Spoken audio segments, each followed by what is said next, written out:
Hey guys, welcome to my channel. My name is Simran.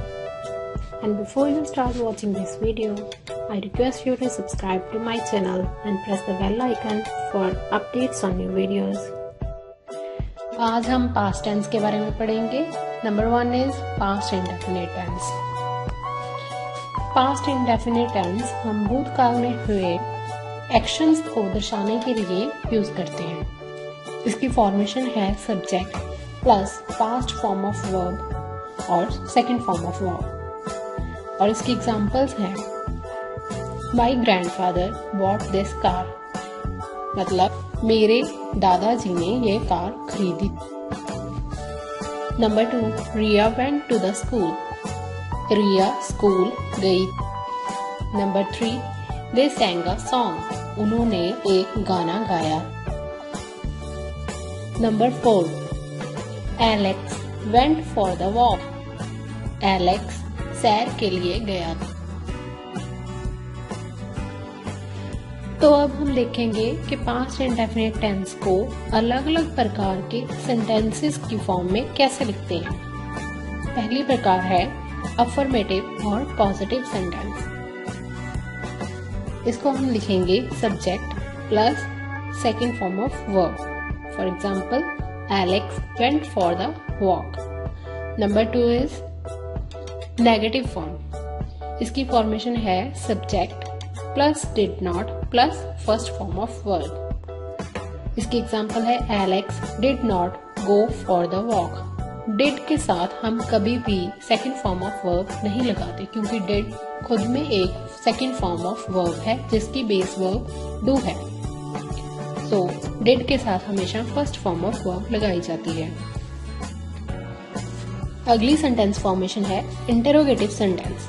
Interrogative sentence की formation है did plus subject plus first form of verb. For example, did Alex go for the walk?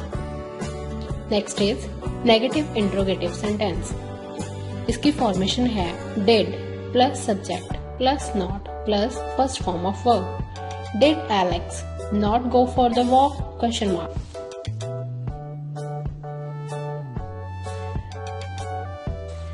अगला tense है past continuous tense. ये tense हम ऐसे actions को दर्शाने के लिए यूज करते हैं जो कि पास्ट यानी कि भूतकाल में शुरू किए गए हों और किसी कारणवश खत्म या पूरे ना हो पाए हों. इस टेंस को हम ऐसे एक्शंस को दर्शाने के लिए भी यूज करते हैं जो पास्ट के किसी समय में लगातार चल रहे हों यानी कि कॉन्टिन्यूअस हो. इसकी फॉर्मेशन है subject plus helping verb plus Geraint form of verb यानी कि वर्ब के साथ ing. इसमें यूज होने वाली हेल्पिंग वर्ब्स हैं was और were. सिंगुलर सब्जेक्ट के साथ हमेशा was यूज होता है और प्लूरल सब्जेक्ट के साथ were यूज होता है. इसकी कुछ एग्जांपल्स हैं. It was raining when Priya left for the work. जब प्रिया काम के लिए गई तब वर्षा हो रही थी.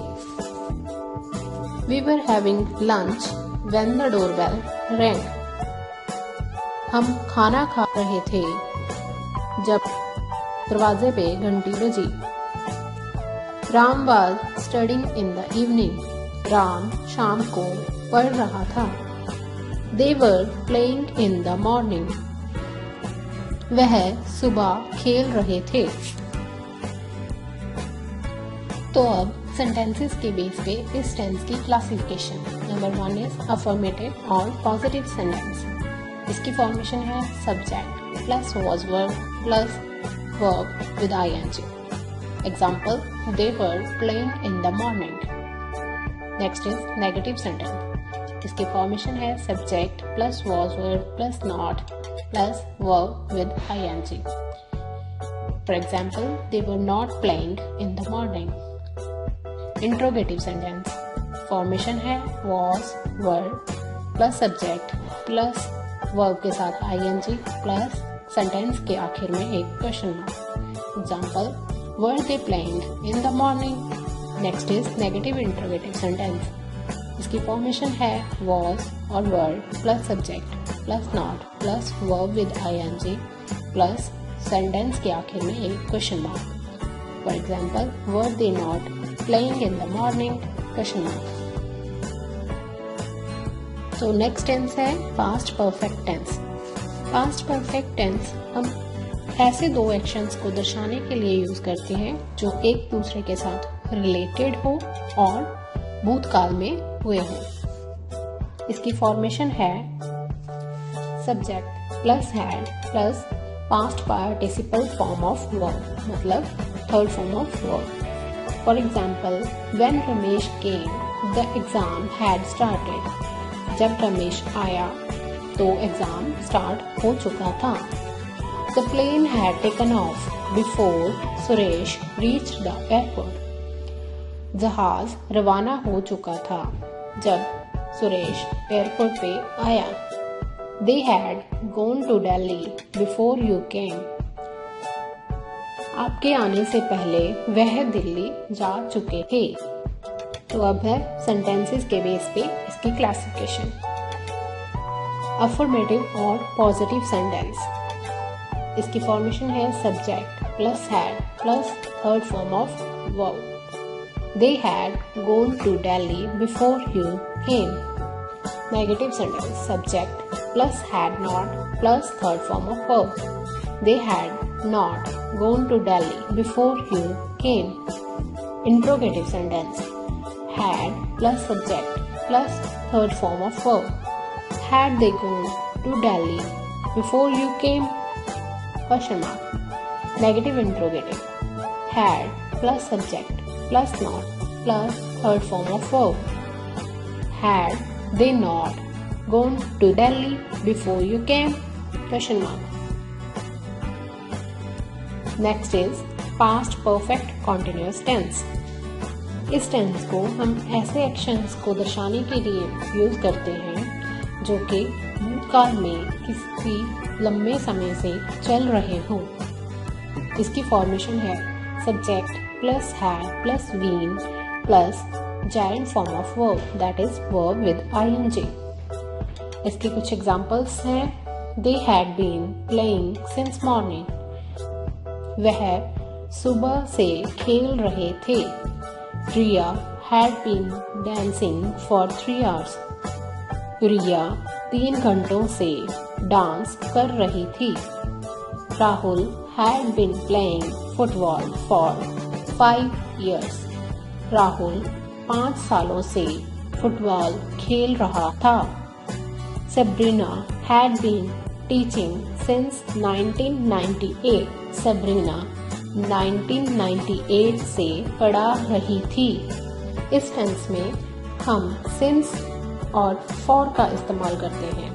फॉर हम तब लगाते हैं जब किसी भी टाइम पीरियड का स्टार्टिंग पॉइंट फिक्स ना हो, मतलब उसका स्टार्टिंग पॉइंट हमें ना पता हो।